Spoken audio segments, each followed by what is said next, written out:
साल 2025 में हमने एविएशन सेक्टर में काफ़ी ज़्यादा उतार-चढ़ाव देखे हैं और इसी सेक्टर में काफ़ी सारी चीज़ें भी जो हैं वो बहुत अच्छी हुई हैं। जैसे कि मिसाल के तौर पर हम ज़ेवर एयरपोर्ट को भी ले सकते हैं। तो तमाम जो सवाल हैं एविएशन इंडस्ट्री से जुड़े हुए, आज उन्हें बताने के लिए एबीपी लाइव पर हमारे साथ मौजूद हैं doctor Vandana Singh, chairperson of FAII. Ma'am, बहुत स्वागत है आपका हमारे इस खास पॉडकास्ट पर। शुक्रिया आपका and thank you for having me over. It's an honor. Thank you very much.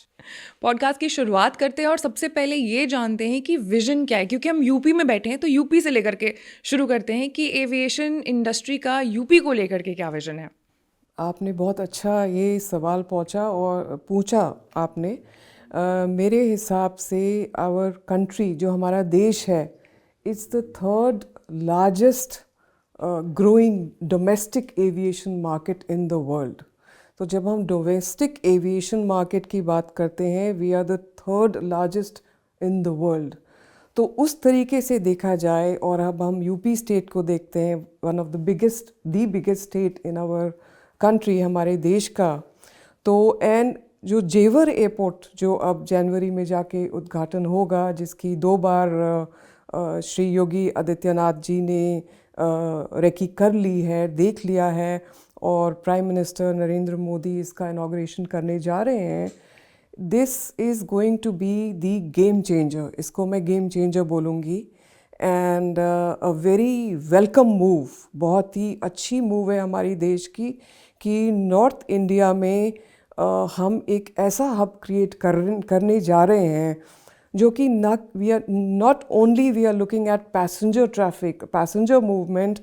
यहाँ पे full logistics park, logistics hub, MRO, aerospace, warehousing, सब कुछ, सब चीज़ का नक्शा बदल दे रहा है ये एक जेवर इंटरनेशनल एयरपोर्ट। हर चीज़ का नक्शा बदलेगा। जहाँ पे आपकी जो कनेक्टिविटी है, अब आप देखिए जिस तरीके से रेल कनेक्टिविटी, मेट्रो कनेक्टिविटी आ रही है, रोडवेज कनेक्टिविटी आ रही है, हर एक चीज़ का डायमेंशन ही बदल रहा है। So looking at the Jewar international airport, this is a game changer of all sorts in my view. And हमारा देश जो world's third largest domestic aviation market है as we speak, and one of the fastest growing economies in the world, जो कि हम Japan और Germany को replace करने वाले हैं। तो I think it is the way to go. ये बहुत स्वागत मूव है, बहुत वेलकम मूव है, और इट शुड मेक एक एक हमारे देश के इंसान को, हम लोगों को बहुत प्राउड और बहुत बहुत अच्छा फील करना चाहिए। अगर हम बात करें अपने देश की और बाकी देशों से हम हमारे सेक्टर एविएशन सेक्टर को कंपेयर करें, तो हम कितना आगे बढ़ चुके हैं, क्या चीज़ें हैं जो कि अभी भी इम्प्लीमेंट होनी बाकी है, क्या सुधार के चीज़ें हैं जो हमें अभी फोकस में लाना है। अगला साल आने वाला है, साल 2026, तो उसके पीओवी से जुड़ करके ये सवाल मैं आपसे पूछना चाहूँगी। ये भी आपने बहुत अच्छा दुरुस्त सवाल पूछा। एक तो हमें देखना है कि हमेशा आगे बढ़ते रहना है। एंड अगर आप 2014 से 2024, चलिए 2025 तक कंपेयर करिए, ओवर अ डिकेड आप कंपेयर करिए, तो आप चेंजेस देखेंगे कि कितने चेंजेस हुए हैं। उस समय हमारे पास केवल 74 ऑपरेशनल एयरपोर्ट्स थे, और आज 2025 में आप दिसंबर में अभी देखेंगे कि 163 एयरपोर्ट्स हमारे ऑपरेशनल हैं। और हम कहाँ जा रहे हैं? विकसित भारत 2047 की तरफ, जो हमारी स्ट्रैटेजी है। तब हमारे पास 350 से 400 ऑपरेशनल एयरपोर्ट्स होंगे। तो उस मिसाल से देखा जाएगा कि जो हमारा देश है, it is competing with world class. Just behind US and China हमारा देश आ गया है सबसे आगे। एंड इसके पीछे जो पावर है वो है हमारी ग्रोइंग मिडिल क्लास। जो हमारा ड्रीम है, हवाई चप्पल से हवाई जहाज़, जो उड़े देश का आम नागरिक, हमारा जो 10 ईयर का हमने जो अभी एक्सटेंशन दिया है, जो गवर्नमेंट का इंफ्रास्ट्रक्चर आ रहा है, जो गवर्नमेंट का फोकस है इंफ्रास्ट्रक्चर पे, ये सब चीज़ों पे, जिस तरीके से नवी मुंबई एयरपोर्ट अभी इनॉग्रेट हुआ है दिसंबर में और जेवर होने जा रहा है जनवरी में, आप देखेंगे कि ये अब जैसे जैसे 2 decades, in 2 more decades you will see the total ecosystem, the total landscape of the aviation ecosystem changing completely in India. पूरा नक्शा ही बदल रहा है. तो मेरे हिसाब से अगर हमें कंपेयर करा जाए तो हम वर्ल्ड के टॉप 3 में आ चुके हैं और अब हमारे को काफ़ी फोकस करना है, जैसे हमारी गवर्नमेंट फोकस कर रही है ऑन वॉर फुटिंग, कि हमने अपनी स्काइज़ में, इंडियन स्काइज़ में कंपटीशन बढ़ाना है. हमने ये मोनोपोली, डियोपोली जो अभी चल रही है, और जब हमने हाल ही में देखा है कि इंडिगो के साथ पूरा ही it became a national emergency and crisis हो गई थी, ये हमें अलाउ नहीं करना है. बिकॉज हमें ये भी देखना है, सबसे पहले तो हम और हमारे लोग, हमारे यात्रियों को कोई असुविधा नहीं होनी चाहिए, और मोर इम्पॉर्टेंटली हम पूरी दुनिया को क्या इमेज दे रहे हैं, क्या इमेज पोर्ट्रे कर रहे हैं. As the fastest growing economy in the world, 3rd largest to be, तो हमें अपना इमेज भी वैसे रखते हुए आगे बढ़ना है. एंड हमें और कैरियर्स को अपने देश में लाना है जो कि वायबल हों, जो कि लॉन्ग टर्म चले. अच्छा, पीछे की मिस्टेक से लर्न करना बहुत इम्पॉर्टेंट है कि जेट एयरवेज से क्या हुआ, किंगफिशर से क्या हुआ, गो एयर के साथ क्या हुआ. But lessons from the past should teach us the way forward, and the way forward is, I welcome शंख air.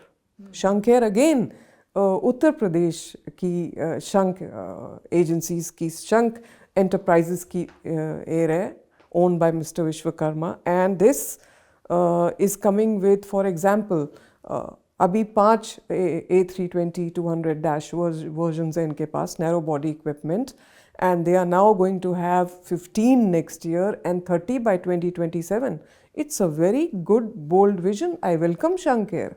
In the same essence, I welcome Fly Express. Fly Express क्या है? Fly Express is promoted mainly by cargo and courier forwarding companies. And इस time हमारे देश को, जैसे मैंने कहा, other than passenger traffic, we have to look at cargo. We have to look at the total export, import, warehousing, all of it. And Fly Express coming in, ये भी बहुत बड़ी चीज़ है हमारे देश के लिए कि इसको भी हमारी गवर्नमेंट ने NOC दे दिया है. And third, जो Al Hind Air है, Al Hind Air, which is Kerala, Kochi headquartered, this is expanding. अब अभी तक it used to only take care of Umrah and Hajj passengers all over, all going to Jeddah, Makkah, Medina. But अब आप देखिए कि ये expansion से भी, इसको NOC से भी मिलने से काफ़ी ज़्यादा चेंजेस आने वाले हैं हमारे एविएशन लैंडस्केप में, which is extremely good, welcome. And अब हमारे पास फुल सर्विस कैरियर होगा शंख एयर, और हमारे पास 1-2 और फुल सर्विस कैरियर हो जाएं और थोड़े लो कॉस्ट कैरियर्स हो जाएं, तो हमारा बैलेंस बहुत अच्छा बनेगा, बहुत अच्छा ही बैलेंस बनेगा. And this is the way I see the vision moving forward as we move towards Viksit Bharat, of course, and as we enter 2026, we should be very, very proud that ये चीज़ें, ये changes, ये सुधार आ रहे हैं. अब क्योंकि आपने कार्गो के बारे में जिक्र किया, तो मेरा अगला सवाल उससे ही जुड़ा हुआ है, जेवर इंटरनेशनल को लेकर के, कि ये जो एयरपोर्ट है, ये भारत के अगले बड़े एविएशन हब के रूप में इसको देखा जाएगा. तो एयर कार्गो के नज़रिए से ये जो एयरपोर्ट है, ये कितना इम्पोर्टेंट होगा हमारे लिए? बहुत ही ज़्यादा अहमियत रखता है, बिकॉज ये जो एयरपोर्ट है अभी ऑफ कोर्स फेजेस में खुल रहा है. First phase we are opening 1500 acre, but इसका जो है, it's one of the largest airport, so 7000 acre पे स्प्रेड है एंड बियॉन्ड. एंड जैसे मैंने कहा, it's cargo hub, warehousing hub, aerospace hub, MRO hub, logistics पूरा पार्क बन रहा है यहाँ पे. और अगर आप देखिए, when it comes to import export in the world, The fastest mode of import and export is cargo, aviation cargo, Yes. which goes of course in the belly hold. And हमारे पास जो होते हैं freighters, we have full freighters such as Boeing 747s, such as MD-11s, such as all these Airbus equipments that are coming in, which are full-blown cargo freighters, which can carry anything of a payload from 80 tons to 110 tons. Okay, so when we look at cargo, आप देखिए कि हमारे देश का आयात निर्यात माने आप देखिए कि जितनी भी we are a pharma capital of the world, correct. तो हमारे देश में से जितना भी जेनेरिक फार्मा जा रहा है, all of exports that is happening, all of life-saving drugs that are happening, all of valuables that are going out, all of RMG, I say ready-made garments or high-end fashion that's going out, all of it is made in India, including perishables. Yeah. Okay, everything, perishables, pharmaceuticals, RMGs, all are coming out of India. And Jewar International Airport इसमें बहुत बड़ा role play कर रहा है, because becoming a cargo hub we are attracting the biggest players in the world as far as cargo is concerned. So not only the economy will grow, the whole employment will grow for people, but also at the end of the day हमारा सारा exports grow करेगा. And हमारे को exports grow करने के लिए via the air mode ये काफ़ी ज़रूरत थी that we have some sort of a dedicated cargo terminal. अगर आप देखेंगे तो इस तरीके के dedicated terminals अभी सिर्फ चैंगी एयरपोर्ट इन सिंगापुर और south Korea as well as Japan. They are concentrating a lot as far as APAC is concerned, and of course the US and Germany. But other than that, इतना concentration कहीं पे नहीं है. तो India becoming one of the biggest cargo hubs in the world, thanks to Jewar International Airport, is going to make hell of a lot of change for everybody. I think it is going to be so good that हमारा exports हमारे देश का और बढ़ेगा, income बढ़ेगी, employment बढ़ेगी, and the overall export-import whole imbalance will be taken care of because हमारे exports बढ़ेंगे. So far it's only via the sea route, ocean route, and ocean route से of course all the 20-footers and 40-foot containers go, but they carry a lot of volume, a lot of cargo which is not time bound. But जो time sensitive cargo होता है वो सारा जहाज़ के through जाता है, and ये बहुत बड़ा move है. इससे बड़े बड़े players हमारे देश में attract हो रहे हैं. As we speak, I am in touch and talking to a lot of big players, international players, and I think it is very good for our country, very, very good for our country. आपने जैसे employment की बात की तो मैं इसी पर अगला सवाल लेकर के आने वाली थी कि क्योंकि हम अभी बात इस वक्त जेवर एयरपोर्ट की कर रहे हैं, तो इससे उत्तर प्रदेश की इन स्पेसिफिक की अगर हम बात करें तो उत्तर प्रदेश में एम्प्लॉयमेंट, यहाँ पे मैन्युफैक्चरिंग और MSMEs को बहुत ज़्यादा बढ़ावा मिलेगा. बिल्कुल आपने सही कहा. मैन्युफैक्चरिंग एंड MSMEs को बहुत बड़ा they are going to get a huge growth curve on this. More than that, आप देखिए कि ये जो आपकी बेल्स हैं यूपी में, you look at Bhadohi, famous for carpets. ये सारे carpets, सारे rugs, all of these Persian rugs as well, जो जितने भी जाते हैं हमारे देश से, carpets का बहुत बड़ा export होता है. They go all over to Europe, all over to US and to the rest of the world. आप यूपी बेल्ट में देख लीजिए कि कितना बड़ा इसका डिफरेंस हो जाएगा as far as employment goes, as far as growth goes. और आप देखिए कि we are connecting, once Jewar starts, you're looking at connecting Gorakhpur, you're looking at connecting Varanasi, you're looking at connecting Prayagraj of course. आप UP में ही देख लीजिए momentum कितना ज़्यादा बढ़ जाएगा with just one impact. And as far as MSMEs are concerned, definite concentration and definite growth plan has been charted out, and ये काफ़ी ज़्यादा interested हैं to put as much funding as they can and as much gain funding from the government as well to make this growth happen. And I see कि ये सब कुछ बहुत बहुत अच्छे तरीके से होगा, आगे बढ़ेगा, एंड इसमें हर चीज़ का नाम हम लोग कमाएंगे. तो यूपी में जो ये सब हो रहा है, इट्स डेफिनेटली, जैसे मैंने कहा, सब कुछ नंबर्स ही बदल जाएंगे. जब हम 10 साल भी आगे देखेंगे, या आप 5 years भी आगे देखें, फिर 10 साल, फिर 15 और 2047 तक आप देखेंगे, तो सारा लैंडस्केप बदल गया. यूपी में एक्चुअली बहुत आर्ट एंड क्राफ्ट है भी, मतलब यूपी का हर एक ज़िला, हर एक जो शहर है उसमें कुछ ना कुछ खास है. लेदर से ले लीजिए, आपने कारपेट्स के बारे में बात किया, तो इसका इम्पोर्ट एक्सपोर्ट काफ़ी ज़्यादा बढ़ जाएगा. और अगर हम पूरे नॉर्थ को लेकर के देखें, तो क्या पीओवी है एविएशन सेक्टर का इस पूरे मामले पर? आप अभी पूरे नॉर्थ को देख लीजिए, एंड पूरा north is going to in fact impact the entire country. Correct. And जो हमारा देश है, अगर आप यूरोप कॉन्टिनेंट लीजिए, India is the size of western Europe.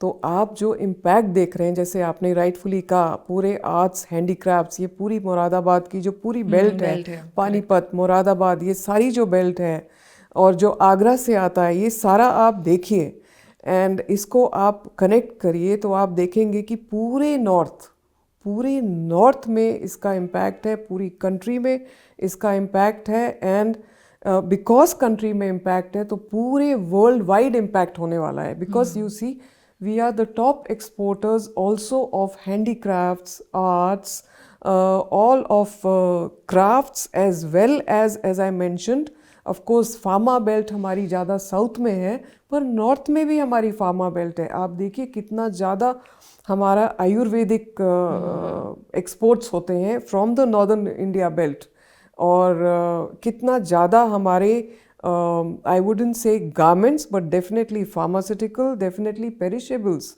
जितना भी आपका लखनऊ से जो फ्लाइट्स जाती हैं, फॉर एग्जांपल, अगर आपको उसके बारे में मैं बताऊं, तो जहाज़ जो है, even a normal passenger aircraft that is flying, for example, Saudi Arabian Airlines that I used to work for, flying with the 777 equipment with a belly hold of 22 tons to 25 tons, of 22 tons of cargo, entire 22 tons, which is 22,000 kg daily, 3 times a day, to just Jeddah and Riyadh, is full of mutton. Oh God. That's perishable. कहाँ से जा रहा है? UP से जा रहा है.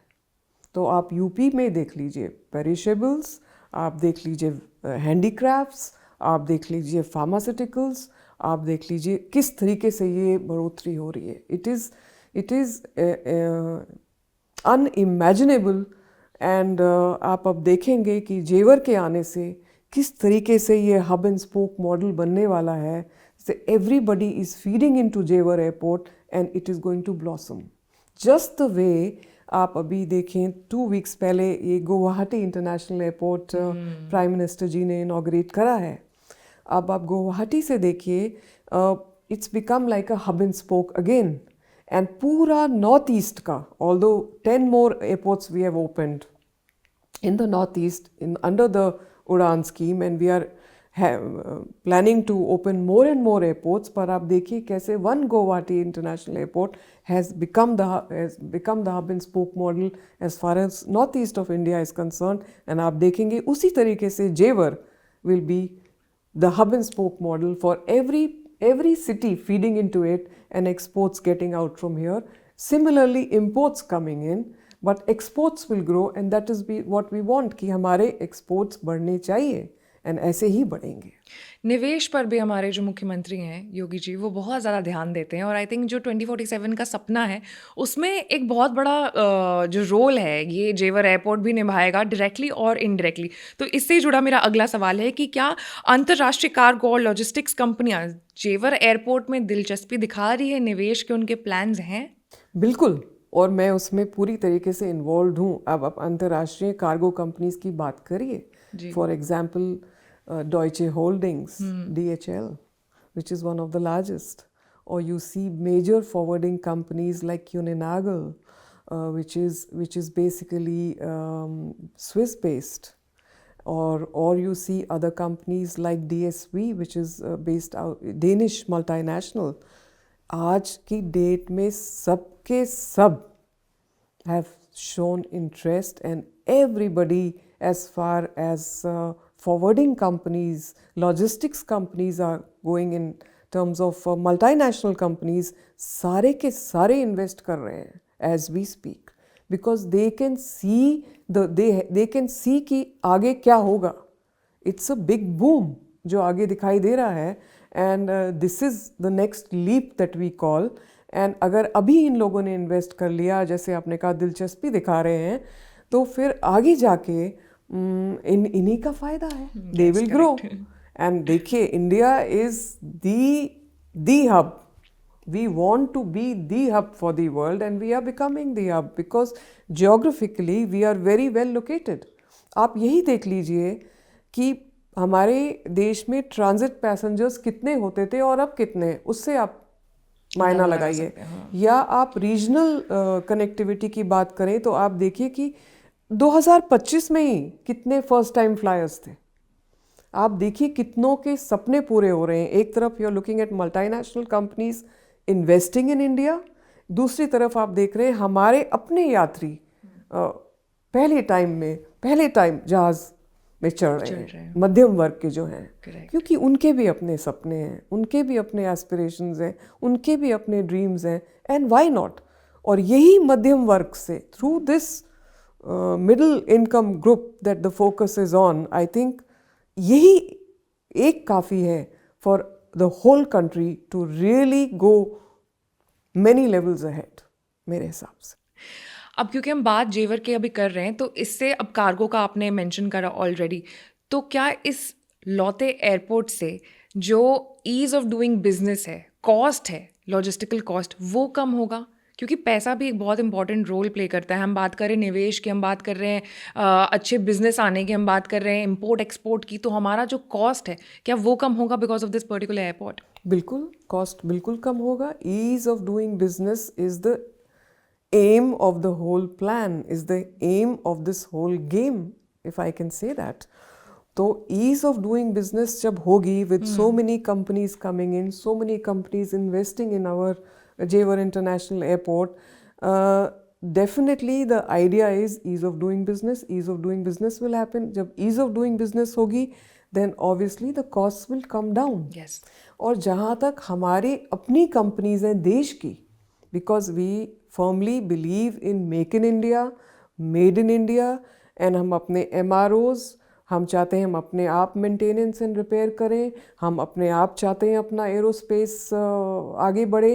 तो हमारा अपना भी जो एम है in terms of ease of doing business and bringing the cost down is very, very important. Now in this hub we are going to be doing MRO operations, meaning कि हमें एक जहाज which is AOG, which is equipment on ground due to technical failure or something like that. If it's AOG, then एक जहाज का spare part आने में कभी कभी हफ्ते लग जाते हैं, कभी कभी महीने लग जाते हैं. अगर हम वही चीज़ अपने यहाँ पे मैन्युफैक्चर करने लगें, जिस तरीके से हमारा तेजस का अभी ऑर्डर्स आ गए हैं हमारे, एंड तेजस के जो हम खुद बना रहे हैं, that is again UP, right? Correct. And आप ये देखिए कि अब हमारे पास, हमें तो अपने खुद ही देने हैं, बनाने हैं, to make sure our squadrons are fully equipped in the Indian air force. More than that, this 5th generation fighter jets के अलावा इसमें Malaysia, Philippines, Cambodia, even countries like Sri Lanka and Bangladesh, जिनके Bangladesh, of course we know the situation right now, they are showing interest for Tejas, for example. तो coming back to MRO तो बहुत ही important part है हमारे पूरे जेवर के मैप का. and ease of doing business and value for money and costs coming down, ये तो ज़रूर होगा, बिल्कुल होगा. we are looking at a grand jump over here. Wow. इससे मुझे सस्टेनेबिलिटी की भी जो बात है वो याद आ जाती है, और इसी से जुड़ा मेरा अगला सवाल है कि आज के समय में सस्टेनेबिलिटी बहुत बड़ा मुद्दा बन करके आया है सामने, और जेवर का एक ग्रीन और फ्यूचर रेडी कार्गो एक्सपोर्ट कैसे बनाया जा सकता है इसको? बिल्कुल, देखिए जैसे आप बोल रहे हैं ग्रीन और फ्यूचर रेडी कार्गो टर्मिनल, ये ज़रूर बन रहा है as we speak. Everybody talks about green energy. We talk about SAFA fuel, or we call sustainable aviation fuel, low carbon emissions. ये सब जो हम लोग बात कर रहे हैं, सारी दुनिया में क्लाइमेट की बातें हो रही हैं, रिड्यूसिंग कार्बन एमिशंस की बातें हो रही हैं. और जो जब न्यू जनरेशन जहाज़ आ रहे हैं, एयरक्राफ्ट्स आ रहे हैं, they are very fuel efficient aircrafts with low carbon emissions and responsibility towards going on long haul flights, utilizing less fuel. ये सब हो रहा है. As far as our airport is concerned, this is जैसे Ayodhya, again UP. Correct. And you see Ayodhya is a major greenfield airport. It is the greenfield airport as we speak, and also a major tourism hub that we are developing it into. In the same vein, Jewar is coming up as a greenfield airport, and we will make sure, like any other top international airport in the world, that we are not just competing with them, but we are ahead of them. तो इसके सारे we are following a proper route map. ये नहीं है कि बस बोला जा रहा है कि ये ग्रीन फील्ड एयरपोर्ट है और ये लो कार्बन एमिशंस होंगे और फ्यूल एफिशिएंट एयरक्राफ्ट्स होंगे. ये हो रहा है, ये सच में हो रहा है, because the world is committed towards this as a plan as such. तो as far as cargo is concerned, I think excellent way forward for them. Excellent, absolutely. अब क्योंकि हम फ्यूचर की बात कर रहे हैं, तो एआई भी एक बहुत बड़ा रोल यहाँ पर निभाती है. तो एआई से जोड़ करके अगर हम देखें तो एआई ऑटोमेशन और डिजिटल कस्टम जैसी जो टेक्नोलॉजी है, वो जेवर को शुरू से ही कितना एफिशिएंट बनाने में मदद कर सकती है. काफ़ी मदद कर सकती है और कर रही है. और आप एआई का अगर सही तरीके से इस्तेमाल करें. पर मेरा इसमें ये भी मानना है जी कि एक तरफ एआई और एक तरफ हमारी ह्यूमन इंटेलिजेंस. आप ये देखिए कि human intelligence, we are the experts who are feeding the AI. तो एआई के पीछे भी ह्यूमन बींग्स बैठे हुए हैं जो उसको फीड कर रहे हैं, उसको अपडेट कर रहे हैं और एग्जैक्ट इन्फॉर्मेशन दे रहे हैं. ठीक है. तो एआई का ठीक से यूज़ तो हर जगह हो रहा है, हर इंडस्ट्री में हो रहा है, इंक्लूडिंग एविएशन इंडस्ट्री. लाइक जेवर में काफ़ी यूज़ हो रहा है. बट सही वही होता है when you are able to balance artificial intelligence with human intelligence.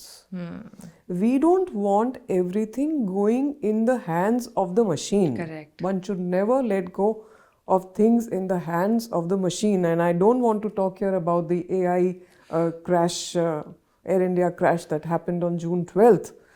But I do believe that we as human beings have to control AI, and AI if used in a proper manner, ठीक तरीके से अगर इस्तेमाल करेंगे तो इसका बहुत अच्छा यूज़ है, बहुत अच्छा इसका आउटपुट है.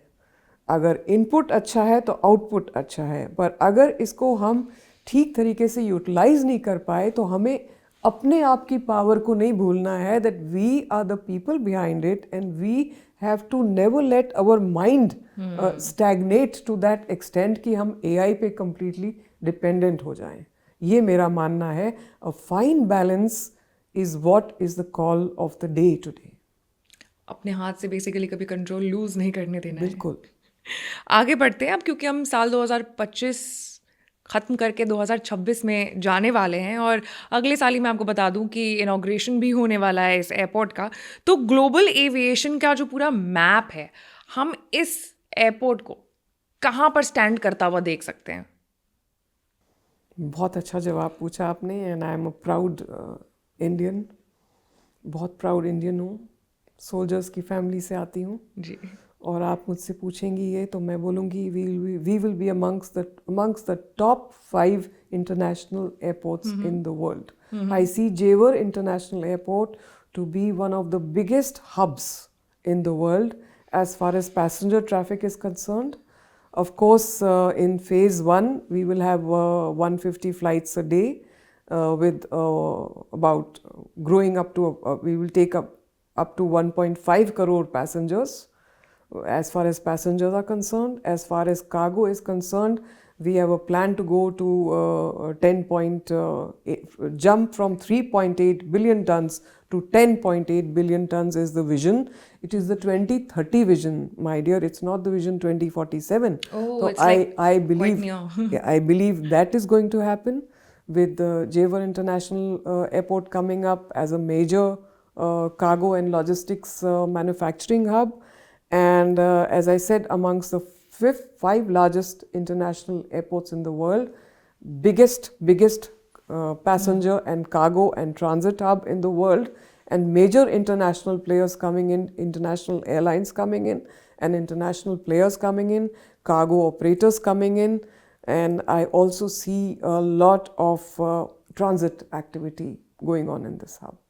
अगर एक सवाल मुझे दिया जाए पूछने के लिए आज के देश में, जैसे कि मैंने अपने ओपनिंग में भी कहा कि इस साल में हमने देखा कि एविएशन सेक्टर में कितना उतार चढ़ाव हम सबको देखने को मिला। काफ़ी ज़्यादा तकलीफ़ें भी हुई, इमरजेंसी की सिचुएशन आ गई, क्राइसिस से हम बहुत जूझे हैं, लेकिन सुधार भी कहीं ना कहीं इस पूरे सेक्टर में हो रखा है। और मिसाल के तौर पे हमने जेवर को ही लिया था।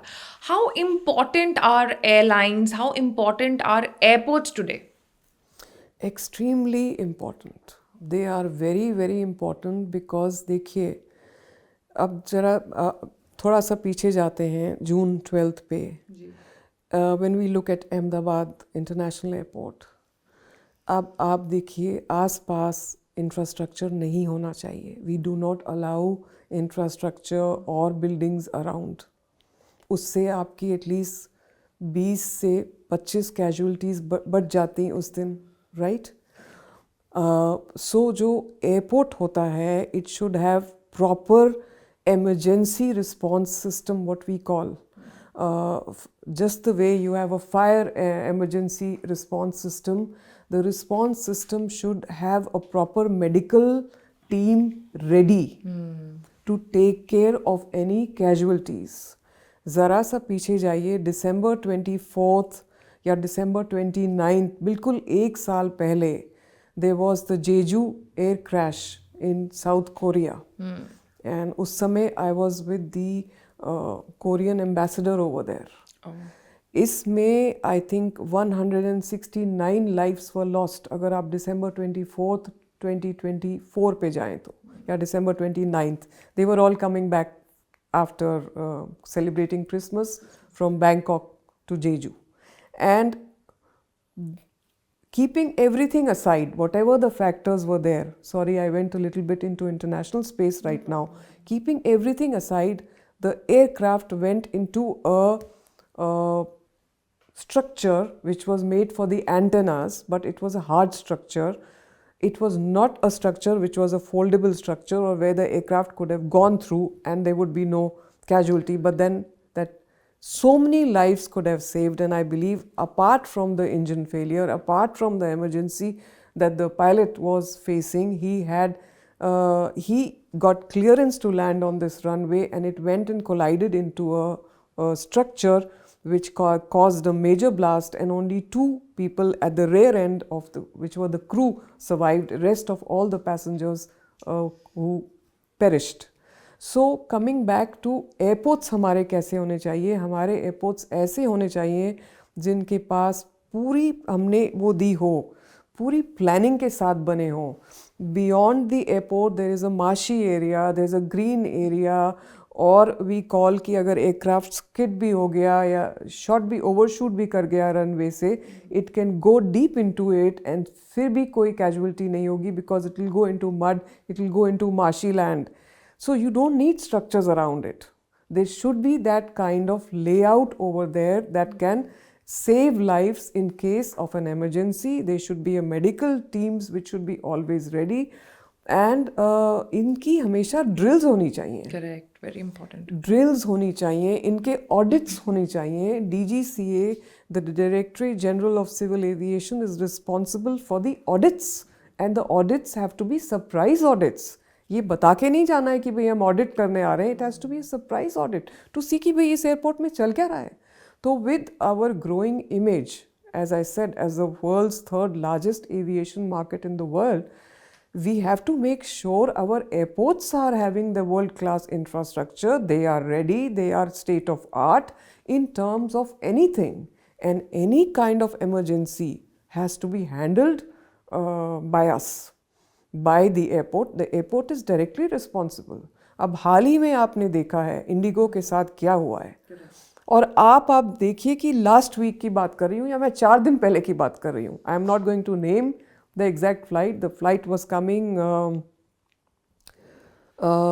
one was coming from Bhubaneswar and and one flight was coming from CCU, from Kolkata to Delhi, and one flight was coming from Guwahati to Delhi, Indigo. 4 दिन पहले फ्लाइट लैंड करती है 5:30 बजे गुवाहाटी से शुरू होके 5 बजे शुरू होके 7:30 बजे इंदिरा गांधी इंटरनेशनल एयरपोर्ट पे लैंड करती है. 7:30 बजे से 9:30 बजे तक पैसेंजर्स जहाज़ के अंदर बैठे हुए हैं. पायलट कहते हैं sorry, no communication with ground staff, क्योंकि उनको बे नहीं मिली है पार्क करने को. जब पार्क करते हैं तो वो बस के थ्रू एयरपोर्ट के अंदर आते हैं, और उनको जब लगेज मिलता है तब तक रात के 11:15 हो जाते हैं. तो 7:30 बजे कड़ी लैंडेड फ्लाइट से पैसेंजर्स को 11:15 बजे अपना बैगेज मिल रहा है, and you are talking of a domestic flight from Guwahati to New Delhi. Please check क्या what did the airport do here? Were their baggage belts working, or was it the fault of Indigo that they did not know कि किस baggage belt पे क्या जा रहा है? What was the communication problem? Was there a ATC problem? So काफ़ी चीज़ें ये हमें देखनी है कि हमें हर चीज़ का सुधार लाना है. Even with ATC हमारे पास कैसे trained ATC towers में लोग काम कर रहे हैं? How equipped are we?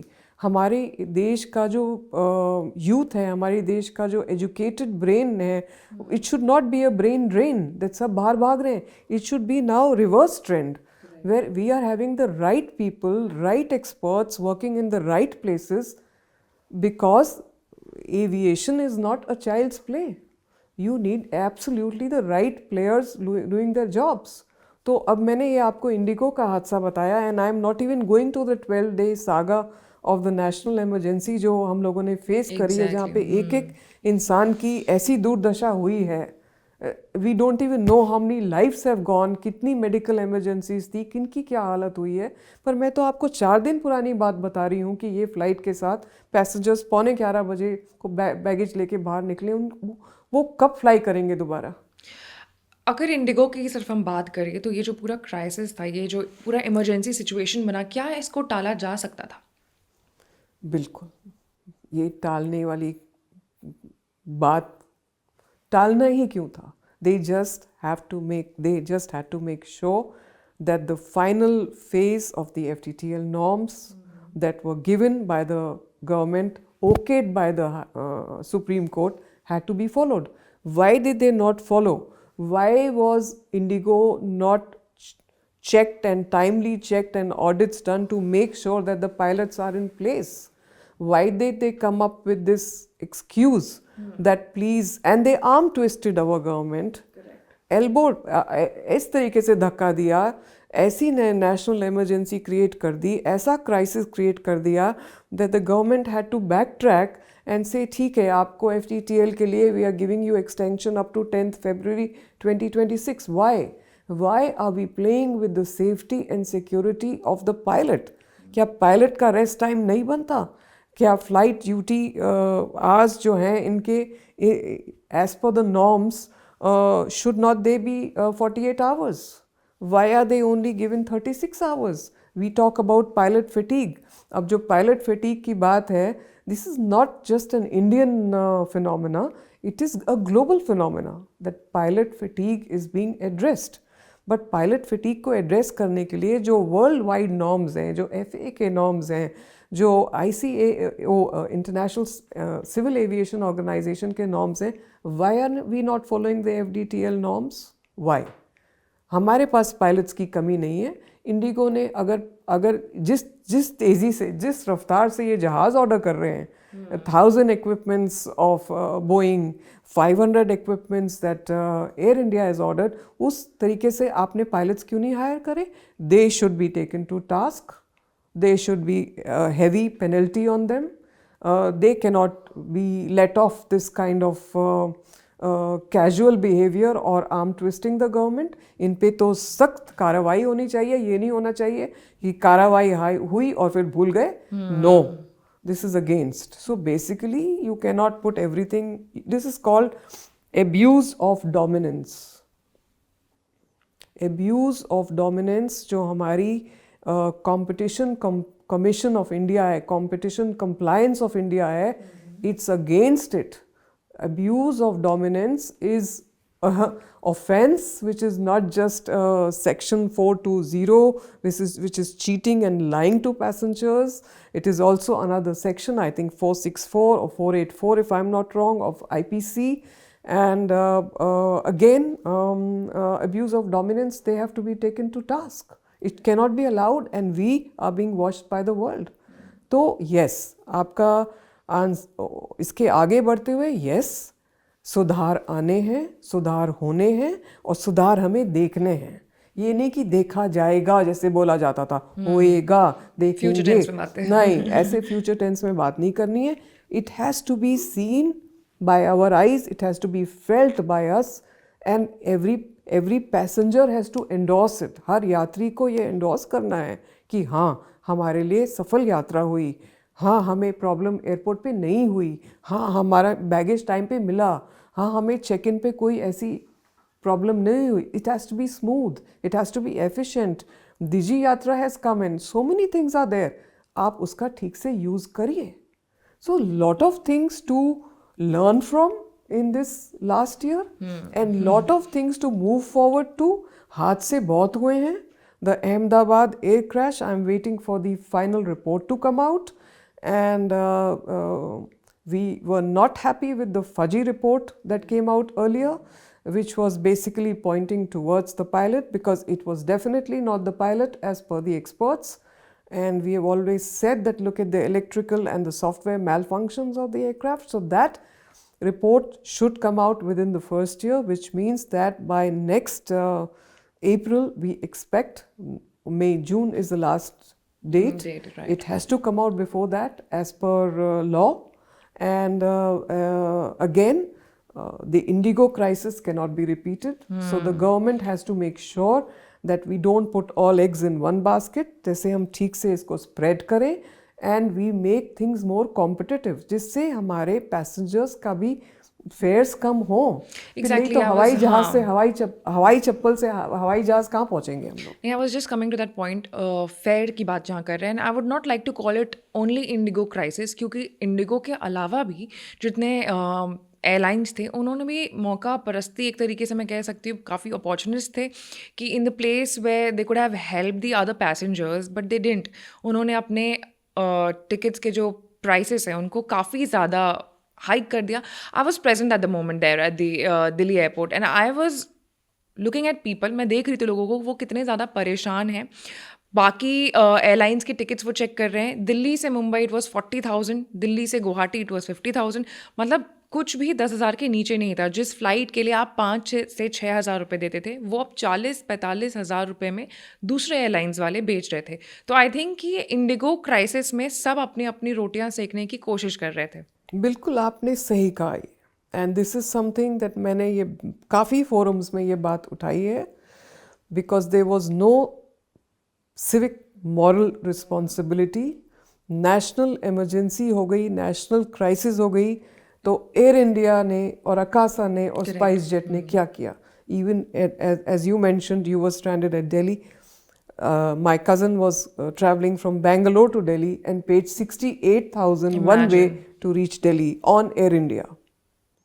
The question is कि उस समय Tata Sons, Tata Group, being such a huge brand in India and a respected brand, okay, currently in the structural and in the makeover for Air India, but could not they have directed Air India to make sure that जितना वो comfort कर सकें, जितनी extra sections वो fly कर सकें कि थोड़ा रिलीफ दें, ना कि do a highway robbery. I call it a highway robbery, right?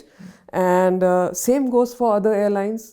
30 जहाज़ अगर अकासा के पास हैं और 33 जहाज़ स्पाइस जेट के साथ हैं, तो वो लोग क्या कर रहे थे? उन्होंने क्या हेल्प किया? So definitely question is to be asked And when this investigation is now being done about Indigo, this is also coming in. So that's why जो हम कहते हैं capping of fares, which has just come in. बीच में देखिए आप कुंभ मेले पे देखिए क्या हुआ था. कुंभ is also UP. Again, UP, कुंभ में yes. क्या हुआ था? Prayagraj to Paris. Delhi to Paris was cheaper than Prayagraj to Paris. Correct. Okay, sorry, Delhi to Prayagraj. हाँ. Right? I could have gone from Delhi to Paris and come back to Delhi, but I could not have flown from Delhi to Prayagraj or Cochin to Prayagraj or Mumbai to Prayagraj because the fares went through the roof. They were going above 1,08,000 one way. तो लूट मची हुई थी एक तरीके से. उस समय capping I, then capping was phased out. Then again now capping has come in. As far as capping is concerned, इसको ठीक से understand करना बहुत important है because there has to be a bandwidth कि भाई your minimum fare and maximum fare. And आप जब मिनिमम और मैक्सिमम फेयर कर रहे हो तो एयरलाइन ये नहीं बनता कि भाई हम मैक्सिमम पे ही अटके रहें और बीच में नीचे कहीं जाए ना. Everything has to be carefully monitored. Actually तभी ये जो हवाई चप्पल से हवाई जहाज तक का सपना है, आई थिंक तभी ये पूरा हो सकता है जब एक प्रॉपर कैपिंग लगे, मिनिमम और मैक्सिमम तय हो, क्योंकि आम आदमी तभी फ्लाई कर सकता है. बिल्कुल आपने सही कहा और I think everybody has woken up to that. Government is becoming very strict with that, and government, the Civil Aviation Ministry is monitoring this very strictly now that ये जो capping है minimum and maximum, इसको ठीक से monitor किया जाए with each airline perspective and a proper report be given every month कि भाई ये इनके median fares थे, ये sectors में high fares थे, sector wise ये स्टडी करना चाहिए एंड फिर they have to be cautioned और they have to be patted और they have to be given a boost, whatever it is. Even in sectors when we talk of Udan scheme का main हमारा ये है कि हमारी regional connectivity बढ़े and हमने 619 रूट्स थ्रू उड़ान क्रिएट कर दिए हैं एंड हमारा एम है to add another 230 routes by next year. अब रूट्स तो ऐड कर रहे हैं बट देयर आर सर्टन जिसको बोलते हैं रिमोट एरियाज और अंडर सर्व्ड एरियाज जो दूर के होते हैं areas within our country such as north east. उसके लिए government is doing viability gap funding. Okay, viability gap funding में you have to provide incentives, you have to provide certain schemes to attract airlines की देखिए आप 68 passengers को fly कर रहे हैं, आपकी इतनी सीटिंग कैपेसिटी, आप ये नैरो बॉडी कर रहे हैं, पर अगर आप इधर आ रहे हैं, डिब्रूगढ़ आ रहे हैं और आप छोटे छोटे एरिया कोहिमा जा रहे हैं, एजवल जा रहे हैं, इधर जा रहे हैं, तो हम आपको इस तरीके से कर रहे हैं कि आप वाया बागडोगरा आ रहे हैं या ऐसे आ रहे हैं. तो इस चीज़ के लिए भी government is totally tuned in कि ये प्रोवाइड किया जाए. तो ये चीज़ें सब मॉनिटर हो रही हैं, कैपिंग भी मॉनिटर हो रही है बिकॉज एम क्या है कि ये हवाई चप्पल से हवाई जहाज़ ये ड्रीम ना रह जाए और ये रियलिटी रहे एंड लोग सच में जो हमारा मिडिल इनकम ग्रुप है जिनका ये एस्पिरेशन है, ये एस्पिरेशन ट्रू हो.